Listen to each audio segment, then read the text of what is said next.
Studi kata, peirasmos, pencobaan.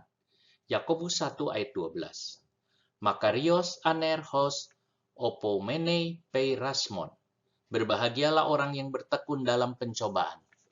Peirasmos berasal dari kata peiro, artinya menguji atau mencobai. Menguji dan mencobai ini mirip, tetapi beda tujuan. Mencobai tujuannya supaya orang itu jatuh, sedangkan menguji tujuannya supaya orang itu maju dan berkualitas. Tetapi jika memperhatikan kata perao yang juga bisa berarti melintasi, melewati, teruji, maksudnya adalah berhasil. Maka perasmos lebih cenderung ke arah ujian. Perasmos adalah ujian untuk menentukan baik dan buruknya sesuatu yang diuji. Ujian bagi seseorang, terutama orang-orang yang hendak diambil untuk menjadi miliknya.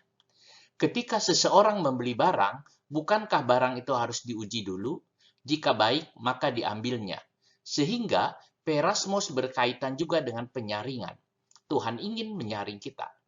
Setiap orang secara pribadi akan mengalami perasmos, dan kita sendiri yang harus menghadapinya tanpa bantuan siapapun.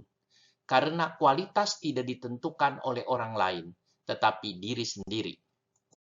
Istilah perasmos dipakai dalam satu dunia medis.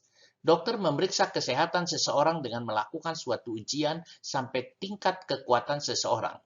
Thomas A. Kempis 1380-1471 mengatakan, temptation discover what we are. Ujian menentukan siapa kita. Misalnya Allah ingin melihat kualitas iman Abraham. Apakah ia sanggup menyandang gelar Bapa orang percaya?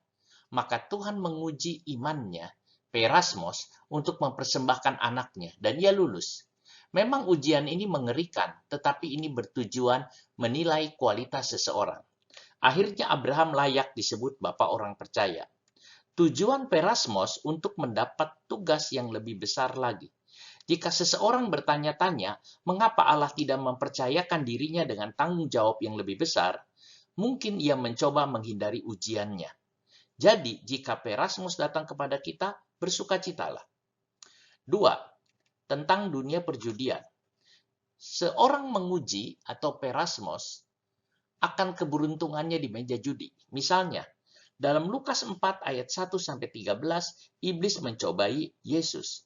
Perasmos. Iblis sedang bermain judi. Ia tahu bahwa dirinya pasti kalah dengan Yesus Kristus. Tetapi ia tetap mencobai Yesus Kristus. Siapa tahu menang. Dan ternyata memang iblis kalah.